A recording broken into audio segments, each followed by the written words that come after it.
Welcome, friends of the Greasy Shop Rag. Today we're going to take a look at a Jonsered 455. This chainsaw was brought in by one of the techs on the other side of the shop. One of them 4-stroke guys. And he said it hadn't run in a while. So let's take a look here what we got going on in a fuel tank. Pretty nasty in there, actually. So I don't think this is his saw. This is a buddy's saw. He says, hey, I know a guy. I guess I'm that guy. So he dumped out that nasty fuel. Let's see what we got in here for a filter.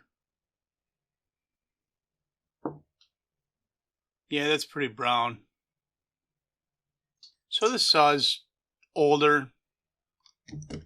And it's due for a tune-up. So one of the first things I always do is pressure test the fuel line. If the fuel line doesn't hold pressure, then I got to start looking for a leak in the line or in the carburetor.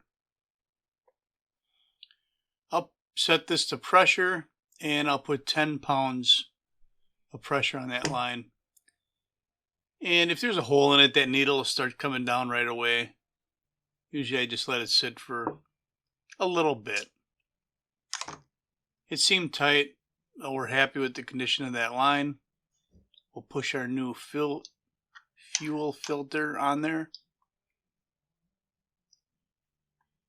And we're all set as far as the tank goes. Put the cap on there temporarily. So now I want to look under the hood, see what we got going on. You know, the outside of this saw looks kind of like, well, it's dirty. Like it's been sitting around in a barn or something. But let's see what the inside looks like. I mean, that's what really matters. I mean, that air filter looks really good. There's no debris. Except for the fact that there's dirt in the intake runner. There's no sawdust or chips or anything in here. So someone's been doing their maintenance, or at least the best they could. And that's probably why we still have an older saw with a clean cylinder. Just going to make sure we got spark. We do. We're going to put that plug right back in.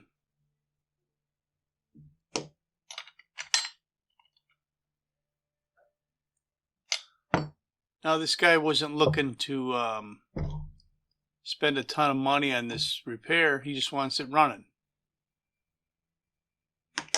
Quick look at the spark arrestor screen. That looks good. Here's our choke lever. That's kind of wonky. The top cover holds it in place.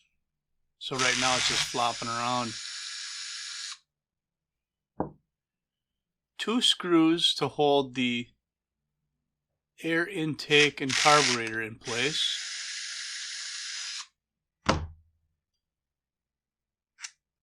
The way that handle is designed, it's just kind of a little bit tight right here.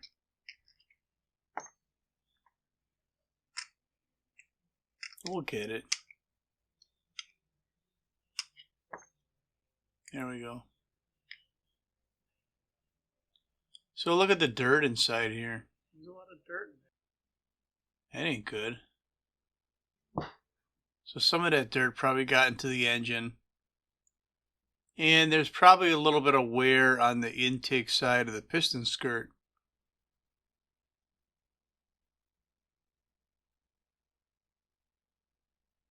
There's our choke lever. We got our impulse line and a fuel line.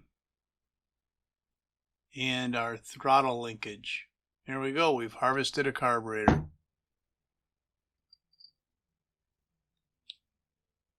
So now we're going to open up the carb and see if things are, you know, we're guessing a stiff metering diaphragm is what we're guessing. And that cover was really stuck on there. That was the pump side that I just took off. Now this side is the metering diaphragm.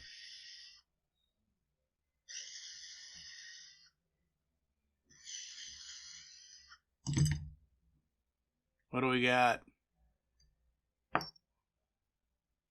Oh yeah, that thing's really stiff. Oh yeah, it doesn't even want to come off of there.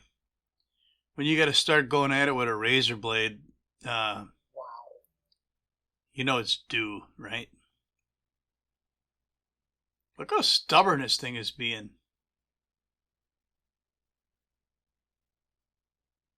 Crazy.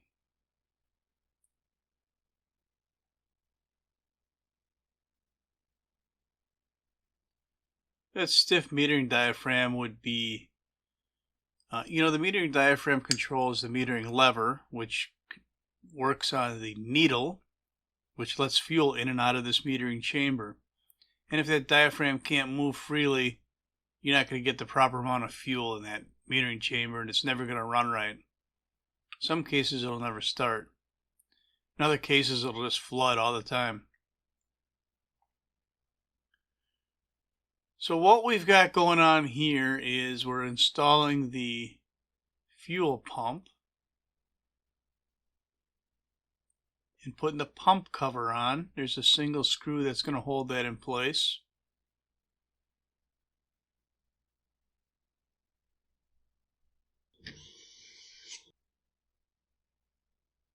And on this side we're going to want to put our metering lever on. Metering diaphragm. A little bit of a problem with it though. When I put it in place, the holes don't all line up. And as it turns out, I looked up the carb kit for this, and I'm using the kit that this carburetor called for, but that metering diaphragm gasket is different. And if you look really close, some of those holes just aren't the same. If I flip it over, it's the same. Now, I don't know if that means there's two different kinds of kits for this carb, or if it was just assembled with that metal plate. If they had the gasket flipped over when they assembled it. I don't know. I'd have to dig into it. I'm not interested in digging into it. This is the first time this has happened to me, so we'll let it slide.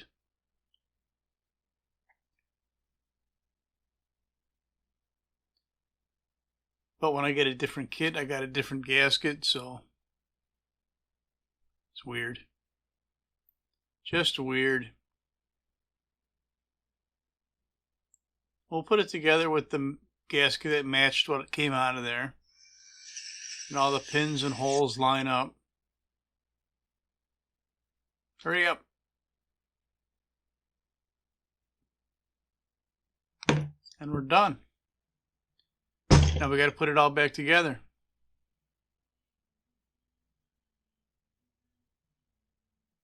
First thing I want to do is put that throttle linkage on. What's this do? What's this do?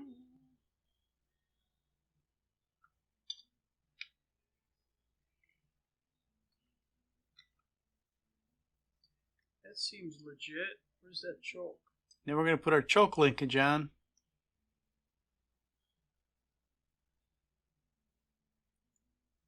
Kind of a little bit, looks a little clumsy there, doesn't it? But we got it on there.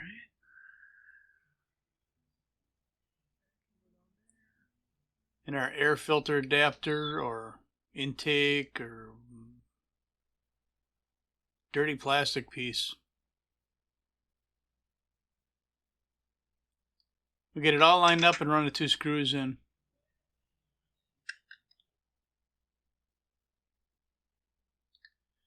Now I did cut a little bit of footage out of here. I fumbled with this. I don't know. It's just kind of tight right on this side here. And things just weren't lining up for me. So there's probably a minute of footage of me trying to get that screw in there. You know, through the magic of editing, I can make it look like an easy job. It's not a hard job. I just couldn't get it to line up. We test our throttle linkage. That looks good. Get all of our hoses put back on the carburetor. And kind of get that choke linkage set where it's got to be so that it can line up inside this top cover.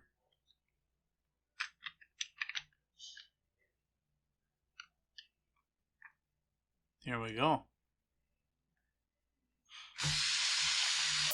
3 screws hold the cover down.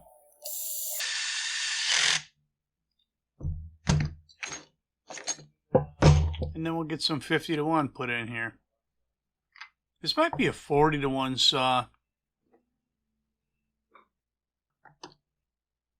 But I found that using a synthetic oil at 50-to-1, haven't had any problems with it.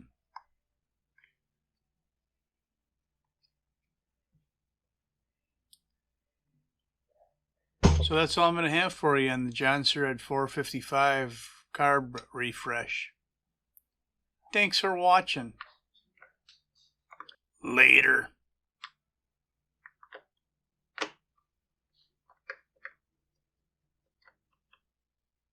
Hey Johnny, listen up. We're going to fire up your saw.